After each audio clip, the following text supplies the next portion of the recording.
Mes chers collègues, j'ai le plaisir de vous accueillir aujourd'hui pour cette première réunion du groupe de travail portant donc sur la démocratie numérique et les nouvelles formes de participation citoyenne. Alors, avant d'entrer dans le vif du sujet et de vous entendre, vous rappelez le cadre général. Vous rappelez, mais vous le savez déjà, que nous avons 7 groupes de travail qui ont été créés par le bureau de l'Assemblée nationale. Ils sont tous présidés donc par un député d'un groupe politique différent et le rapporteur appartenant, quel que soit le groupe, à la majorité.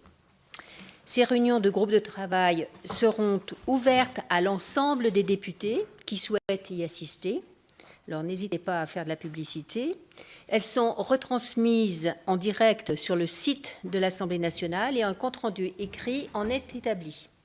Alors nous bénéficions d'un secrétariat qui sera assuré pour notre groupe par Anne Fragot, directrice des services de la culture et des questions sociales, et Christelle Thomas, administratrice à la commission des affaires sociales, et Vanina Patriarche, conseillère chef de la division multimédia au service de la communication, qui sera chargée des aspects plus techniques liés à la définition et la conception des outils de consultation.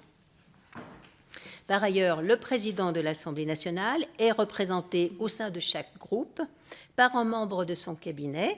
En l'occurrence, il s'agira d'Anoucheh Carvar, que je salue, conseillère territoire, et d'Yves Marican, conseiller de communication. Alors, par différence avec les autres groupes de travail, les internautes ne pourront pas nous adresser de contributions. En effet, nous allons pratiquer une modalité plus ambitieuse d'association des citoyens à nos travaux en organisant une vaste consultation sur laquelle nous reviendrons tout à l'heure. Alors très rapidement, la feuille de route. Comme vous le savez, notre groupe de travail porte sur la démocratie numérique et les nouvelles formes de participation citoyenne. C'est la thématique générale de notre groupe de travail qui est créé pour la durée de la législature. Nous aurons à rendre un rapport tous les 6 mois avec notre rapporteur, et à l'exception du premier rapport attendu pour le mois de décembre. Là, nous avons un exercice contraint en 3 mois et vous verrez que ça va être assez sportif. Bien entendu, nous ne pourrons pas épuiser tous les aspects de cette thématique d'ici décembre. C'est pourquoi le bureau nous a fixé une feuille de route précise qui sera renouvelée à cette date, et nous allons ainsi travailler pendant les 3 mois à venir sur, d'une part, les propositions constitutionnelles en matière de participation citoyenne, quelles sont-elles? Ensuite, il s'agit de déterminer dans ce cadre-là si la Constitution doit être aménagée, c'est essentiellement la question à laquelle on doit répondre, sur certains points pour favoriser la participation des citoyens afin de pouvoir préparer la réforme constitutionnelle qui est annoncée. C'est donc autour de cette thématique que nous allons organiser nos premières auditions. Alors, outre l'analyse des contributions reçues et nos réflexions personnelles, nous procéderons par audition et table ronde. Alors, nous vous suggérons une réunion hebdomadaire en octobre et en novembre, car nous avons peu de temps devant nous. Certaines réunions pourraient d'ailleurs simplement consister en un échange de vues entre nous ou à l'analyse des contributions, mais nous en reparlerons ensuite. Alors, pour qu'elles ne se superposent pas aux travaux habituels de notre Assemblée, le Bureau a souhaité que nos réunions aient lieu le lundi ou le jeudi. Nous en déciderons dans un instant.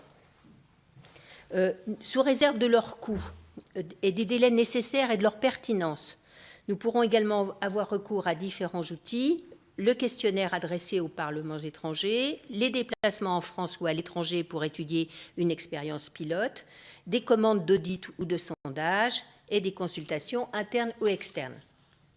Alors, le rapport de notre groupe de travail, qu'aura en charge donc notre rapporteur, sera présenté au bureau au cours du mois de décembre et rendu public.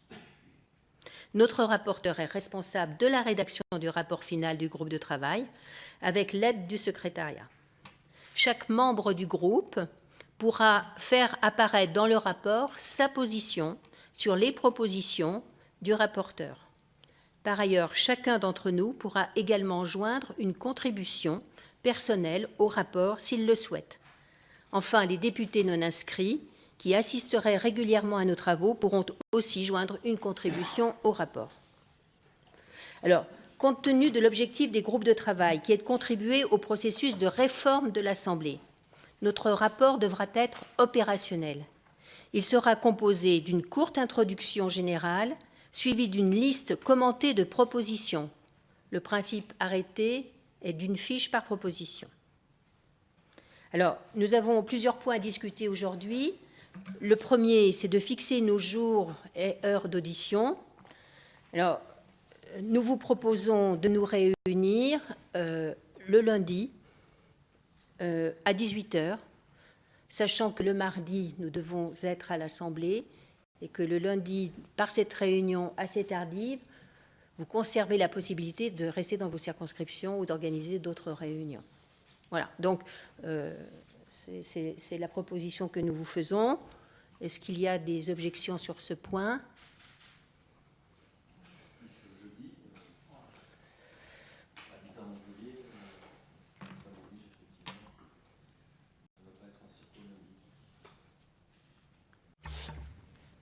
Ouais, je vais abonder dans le même sens. Effectivement, le jeudi me semble plus indiqué, ne serait-ce que parce que la fenêtre de tir en session ordinaire, pour être présent à l'Assemblée, c'est mardi, mercredi, jeudi. Je préfère tout concentrer sur ces 3 jours-là, de sorte à pouvoir avoir encore un minimum de présence en circonscription. Si on met un jour de plus, ça fait comme les sessions extraordinaires. Au final, on est tout le temps à l'Assemblée. Peut-être avez-vous un avis ? Cela m'est égal étant donné que je suis en région parisienne. Je crois qu'on est en région lointaine tous, hein. Je crois plus encore la rapporteure. Bon, moi je vous propose de commencer dans un premier temps avec le lundi à 18h. On verra si on a vraiment des difficultés et on changera. Mais on a des contraintes également, et en particulier la rapporteure, auxquelles je souhaite pouvoir répondre.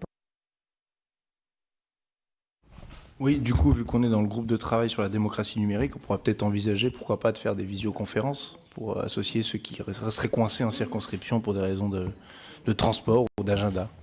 Ça paraît une bonne idée, non ?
Jugées les plus intéressantes par nous, viendront échanger avec les membres du groupe de travail fin novembre.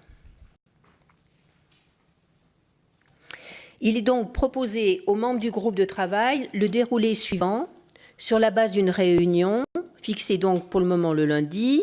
Le lundi 2 octobre, échange entre les membres du groupe de réflexion sur les thématiques qui seront développées sur la plateforme, permettant la consultation en ligne sur l'organisation des différentes tables rondes.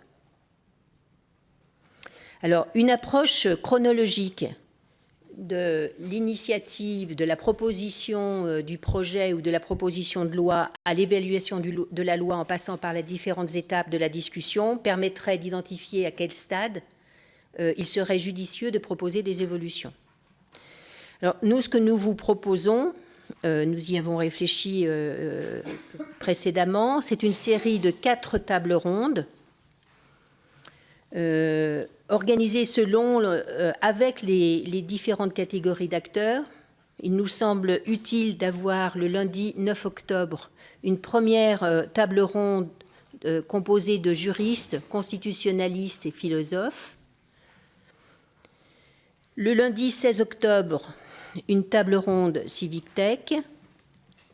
Le lundi 23 octobre, une table ronde institutionnelle, Etalab, ensuite le CNUM, l'Agence du numérique. l'Agence du numérique, le Conseil national du numérique. Et le lundi 30 octobre, une table ronde sur avec les associations citoyennes, Regard citoyen, Parlement citoyen, etc. Alors, ce que nous vous proposons, c'est que chaque table ronde d'une durée d'1h30 pourrait être suivie d'une demi-heure d'échange entre nous pour faire le point, des suggestions éventuelles et des remarques. Nous envisageons le 6 novembre, nous vous proposons une audition du secrétaire d'État chargé du numérique, M. Mounir Majoubi. Le lundi 13 novembre, un point d'étape sur les travaux du groupe, c'est-à-dire un échange entre nous. Le lundi 20 novembre, une rencontre avec les auteurs des meilleures contributions sur la plateforme, avec pour la semaine du 27 novembre, la rédaction du rapport final qui nous sera proposé par Madame le rapporteur. Alors, la semaine du 4 décembre, il nous faudra remettre le rapport. Et il faudra rappeler donc à cette occasion qu'il s'agit que de la première étape d'un travail qui va se poursuivre sur un long temps. Donc tout ne va pas se faire à ce premier stade de la réflexion. Je crains que le calendrier très serré ne nous permette pas d'envisager, en tout cas dans cette première série, de voyages à l'étranger. Pour ma part, j'y suis néanmoins extrêmement favorable, parce que pour les avoir effectués dans le précédent quinquennat, dans une mission parlementaire sur la fabrique de la loi, rien ne vaut en fait l'échange avec nos homologues d'autres pays sur des initiatives qu'ils ont pu mener et les questions que nous sommes amenés à poser. Voilà, si vous voulez, le programme, puisqu'il s'agit d'une réunion de mise en place de ce groupe de travail. Maintenant, je vous laisse la parole, sachant que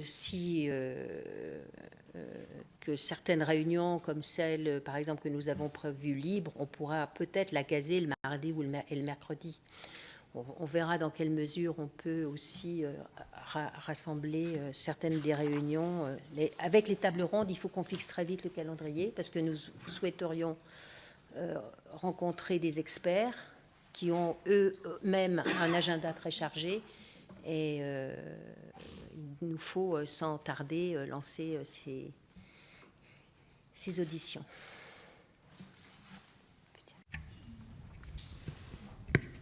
Je pense que ce serait intéressant qu'on se présente très rapidement, peut-être, non ?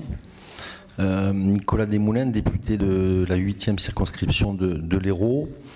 Je suis fier, c'est le terme, d'appartenir à cette belle aventure. J'avais effectivement candidaté pour être notamment sur la démocratie numérique et les nouvelles formes de participation citoyenne, d'une part puisque c'est mon premier engagement politique et j'estime qu'aujourd'hui je ne suis pas encore un politicien et que je ne souhaite pas le devenir.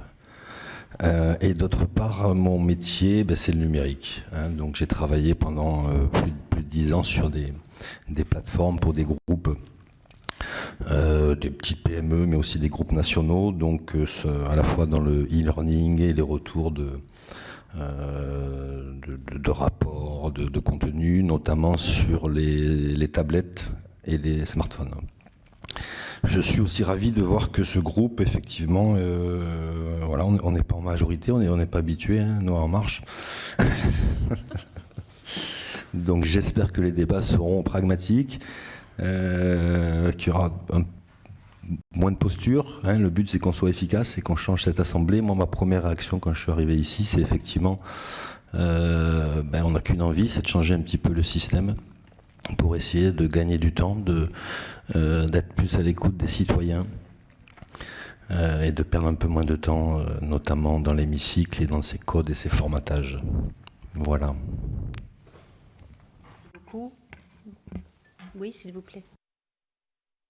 Donc Florence Grandjus, députée dans les Yvelines, la 12e circonscription. Donc mon domaine, je dirais, c'est le domaine de l'emploi. Je suis spécialiste de l'emploi. J'ai travaillé 30 ans dans le service public de l'emploi. Je suis passionnée par le numérique, passionnée par les réseaux sociaux qui permettent de casser les barrières. J'ai mis un certain nombre d'outils à disposition des demandeurs d'emploi. Donc j'ai lancé du web dating pour permettre à des employeurs de pouvoir visualiser en direct des demandeurs d'emploi répondant aux critères d'offre de façon à pouvoir travailler sur la motivation, le savoir-être, la posture et pas uniquement les diplômes. J'ai également essayé de casser les barrières lorsque j'avais à la direction générale le suivi des départements d'outre-mer, donc pour permettre aux ultramarins de pouvoir, qui s'étaient formés en métropole, de pouvoir retourner travailler sur leur territoire. J'ai mis en place des webconférences avec des fils de discussion en interconnectant les différents continents. J'ai également, lorsque j'ai travaillé sur tout ce qui est les cours en ligne, donc les MOOC, et j'utilise aujourd'hui beaucoup les réseaux sociaux pour communiquer avec l'ensemble des citoyennes et des citoyens pour expliquer le travail législatif que je fais, mais également pour expliquer le travail qui est fait en circonscription avec toujours une interactivité, une interconnectivité qui pour moi est primordiale pour casser les barrières sociales, les barrières territoriales, culturelles, linguistiques. Voilà, merci. Merci beaucoup. Hugo. Hugo Bernalicis, député de la 2e circonscription du Nord, membre du groupe de la France Insoumise. Et moi, je dirais que je suis un geek pratiquant. Voilà mon niveau de connaissance en outils numériques. Et en fait, c'est un niveau de connaissance assez large finalement, parce que j'anime moi-même ma propre chaîne YouTube, ma propre page Facebook, avec un nombre d'abonnés qui est plutôt assez intéressant et conséquent, et qui permet justement d'avoir une relation vraiment différente avec à la fois ses électeurs, mais les Français en général, parce que quand vous recevez des multitudes de messages sur votre page Facebook ou de commentaires, etc., tout de suite vous rentrez dans une autre relation avec les citoyennes et les citoyens. Après, j'espère que du coup, on pourra aussi étoffer vos listes à ce que vous avez pensé d'audition, et je voyais qu'il y avait des déplacements possibles à l'étranger. Non pas que je souhaite absolument partir à l'étranger, mais j'ai un exemple qui me vient en tête tout de suite, c'est celui de l'Islande, qui a rédigé sa constitution, et ça, c'est un exemple qui est souvent repris, même si je ne parle pas islandais, et absolument pas ni couramment, ni pas couramment. Mais ça me semble être des choses à creuser. Après, je ne sais pas dans quelle mesure aussi il pourrait être intéressant, au moins pour entendre ce que les uns et les autres ont à dire, mais je crois que dans la campagne présidentielle, nos différentes formations politiques ont essayé de mettre en place des outils de ce type-là, et ça pourrait être intéressant d'auditionner ceux qui ont été à la manœuvre de ce genre d'outils. Après, nous, on a un outil un peu particulier aussi à la France Insoumise, qui est le Discord Insoumis. Vous avez peut-être déjà entendu parler de cette chose, et qui continue de vivre après la campagne avec une web radio qui fonctionne encore, qui publie toutes les semaines avec des entretiens et des interviews diverses et variées, que ce soit thématiques, que ce soit des personnalités, les députés et autres. Et voilà, tout ça vient renouveler un peu les pratiques, ça va dans le bon sens.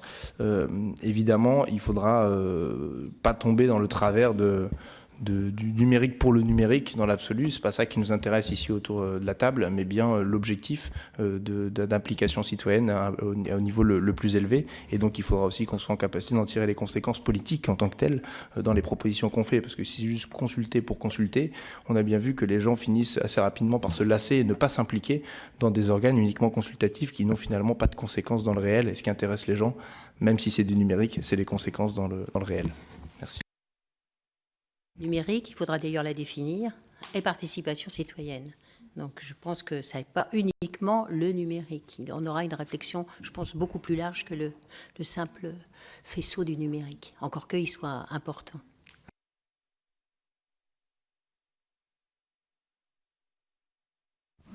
Oui, merci, excusez-moi pour le retard. Je vais porter un amendement sur l'examen du projet de loi hydrocarbures. Donc ça a été plus rapide que prévu, j'ai pu vous rejoindre. Donc Philippe Bollot, je suis député de la 7e circonscription de Maine-et-Loire, et ma candidature pour rejoindre ce groupe était motivée par le fait que professionnellement, dans ma vie antérieure, j'étais amené justement à traiter de ces dimensions de la concertation, alors sous forme avec des outils numériques ou en séance, en réunissant les groupes de personnes sur lesquels on devait rechercher un consensus. Et ces outils, pour moi, sont absolument indispensables pour 2 raisons.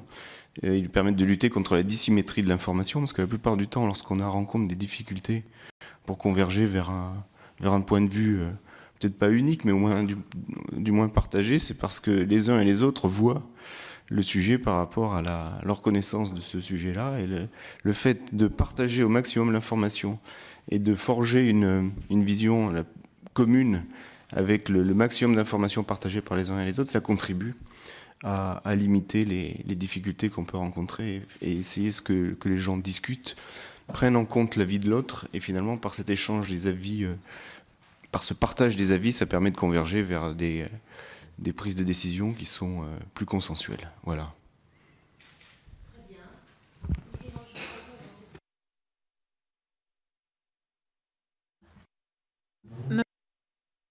Voilà. Donc déjà dire que je suis très contente de la composition du groupe parce que voilà, je retrouve des personnes que j'apprécie beaucoup et qui ont une forte compétence dans le chantier qu'on va travailler. Pour me présenter, donc moi aussi je suis spécialiste dans le numérique. J'ai travaillé auparavant surtout dans l'innovation publique, donc dans l'open data, le gouvernement ouvert, le logiciel libre, le numérique pour transformer et moderniser l'action publique. Donc j'ai fait ça à Buenos Aires, dans la ville de Buenos Aires, et j'ai fait ça à Etalab, un service du Premier ministre. Donc moi, ce qui va m'intéresser dans ce groupe de travail, une des premières réflexions que je commence à avoir, c'est de dire que les initiatives de participation, pour l'instant, ont été assez cantonnées à une consultation préalable sur les textes de loi. Et c'est pour ça qu'on va vouloir vous présenter ou vous proposer une grille de lecture qui accompagne tout le cycle de vie d'un texte de loi, dès le moment de la mise en agenda du sujet, en passant par la consultation préalable, en passant aussi par l'analyse et l'examen du texte en commission et en séance par les députés, puis finalement le contrôle et l'évaluation de ce même texte. Donc l'idée, c'est que les citoyens puissent participer vraiment tout au long de ce processus et puissent comprendre aussi ce processus, puissent comprendre le travail d'amendement des députés. Donc voilà, tout un travail de pédagogie qui peut être fait et des outils que nous avons à disposition aujourd'hui justement pour que cette participation puisse avoir lieu tout au fil du travail législatif. Donc voilà des premières réflexions, mais j'imagine que nous en aurons d'autres au long des auditions et de nos réunions de travail. Voilà, écoutez, moi je pense qu'on a un groupe qui est hétérogène et c'est de la diversité que naît l'innovation, ça j'en suis persuadée. Moi je ne me suis pas présentée, je suis Cécile Untermaier, je suis députée en Saône-et-Loire, 4e circonscription, dans une circonscription rurale et c'est mon 2e mandat et c'est vrai qu'à mon élection en 2012, j'ai constaté que l'électeur qui devait voter pour son député ignorait tout de ce qu'était l'Assemblée nationale et ignorait tout de ce que faisait le député. Donc, et j'ai considéré que le non-cumul des mandats pour lequel j'ai profondément milité avait été source d'illisibilité des missions qui nous étaient confiées, puisqu'on voyait davantage le maire et le président du Conseil général que le député. Et je pense que maintenant que nous sommes dans la clarté et l'identification de nos rôles, nous avons beaucoup à faire pour nous rapprocher du citoyen, très certainement par le numérique, mais très certainement aussi par d'autres méthodes de travail. Moi, j'ai initié des ateliers législatifs citoyens, des jurys citoyens au travers de la réserve parlementaire. Ce sont des expériences qui sont très profitables à tous, aux députés très certainement, mais également aux citoyens. Il faut associer par le numérique aussi la dimension pédagogique, parce que finalement, on fait confiance à ce qu'on connaît. Et si la perte de confiance qu'on peut avoir dans le politique résulte aussi beaucoup de ce qu'on ne connaît pas, le travail que nous faisons et la qualité de nos engagements. Donc je pense que nous avons un grand défi au travers de ces groupes de travail, c'est eh bien, de réconcilier quand même les Français avec ce qu'ils ont de plus précieux, c'est-à-dire la Maison du Peuple, l'Assemblée nationale. Et ce groupe de travail, au travers du numérique et de la participation citoyenne, est, à mon avis, en capacité de répondre à cet enjeu majeur. En tout cas, moi, je serai à votre écoute et dans le souci que tout ce qui est dans la diversité vient de vos territoires et de vos personnalités puisse fructifier au sein de ces réunions de travail. Voilà, si tu veux. Oui, j'avais oublié d'avoir quelques réactions aussi à vos premiers commentaires. Donc Nicolas, comme tu le disais, je crois que en fait, ce qui est intéressant, c'est que sur le numérique et sur le technique, on peut travailler de façon transpartisane parce que sur les outils, on peut avoir des discussions non idéologiques. Donc je crois que voilà, le groupe de travail se porte à ça. Après, Florence, je crois que ça va nous intéresser, ton expérience sur comment organiser des vidéoconférences interactives, parce qu'on pourra peut-être l'appliquer lors de nos auditions pour justement faire participer les citoyens qui puissent eux-mêmes aussi poser des questions aux personnes qu'on va auditionner. Donc voilà, c'était juste quelques remarques. Ah oui, et par rapport à l'initiative de référendum de constitution crowdsourcée, il y a aussi un cas intéressant dans la ville de Mexique qui peut être intéressant à traiter dans nos exemples. Voilà. Répondre à votre interrogation et votre souci légitime, qu'on ne soit pas dans la posture, je vais vous dire que quand même l'intérêt de ces groupes de travail, pour en avoir, je n'ai pas une longue expérience, c'est mon premier mandat en 2012, j'en ai pas eu d'autres avant, mais j'ai participé à des missions comme ça parlementaires sur la question de la fabrique de la loi et sur la question de nos institutions.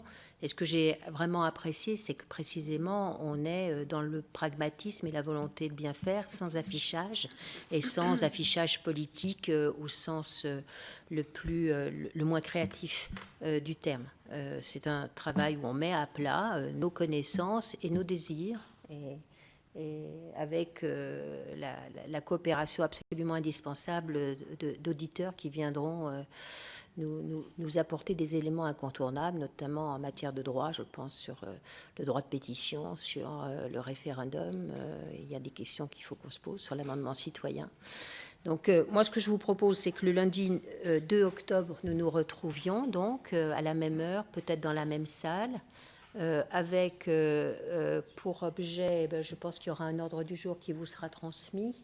D'ores et déjà, il faudra qu'on réfléchisse sur les thématiques que l'on veut voir développer dans le cadre de la consultation, et puis pour vraiment planifier les auditions.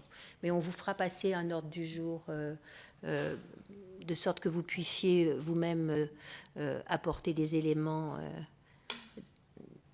de construction. Pardon, peut-être si vous avez des suggestions sur des personnes qu'on peut auditionner, sur un peu les catégories oui.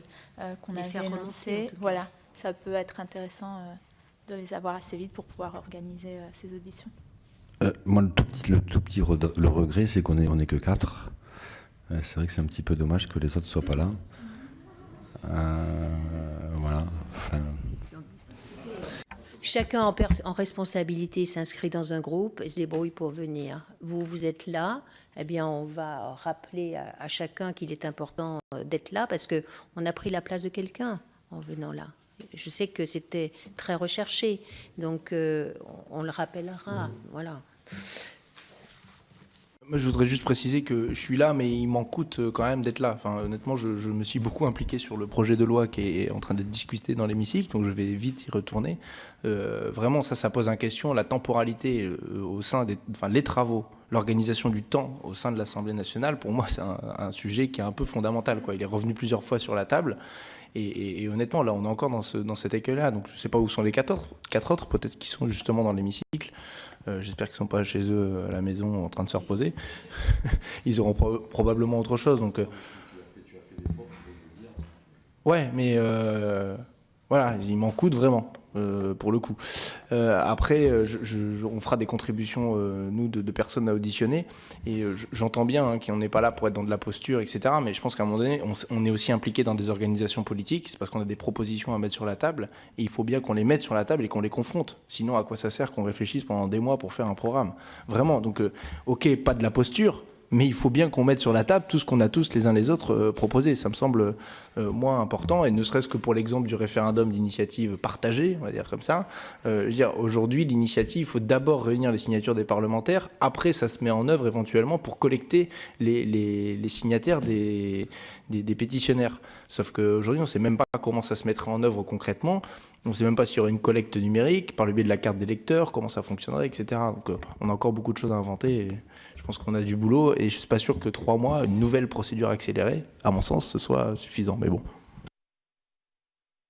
On va s'installer sur 5 ans, mais on nous demande d'identifier en priorité ce qui relève de la Constitution. Ça me paraît en effet nécessaire. Ce n'est pas pour autant qu'on n'a pas le droit à une séance de rattrapage.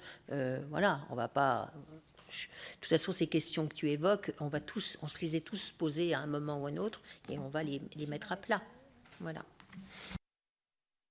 Je crois qu'on a, sauf si vous avez d'autres interventions, mais là, on est dans une réunion constitutive. On a effectivement aussi un travail dans l'hémicycle qui nous attend tous. Donc moi, je vous propose lundi prochain. Et je suis à votre disposition si vous avez des suggestions à faire. Hein. Vous avez nos mails. Toi également. Sachant aussi communiquer de la manière la plus efficace possible avec le secrétariat, bien sûr, que je remercie beaucoup de son travail. Une toute petite seconde, je ne serai pas là moi lundi de la semaine prochaine, j'ai déjà un impératif dans mon agenda. Néanmoins, ce serait pas mal, je ne sais pas ce que vous avez imaginé, mais qu'on dématérialise une partie de notre travail, peut-être ouvrir un pad en commun, quelque chose qui permette de suivre les travaux tout en faisant autre chose. On va vous proposer des outils collaboratifs. Voilà.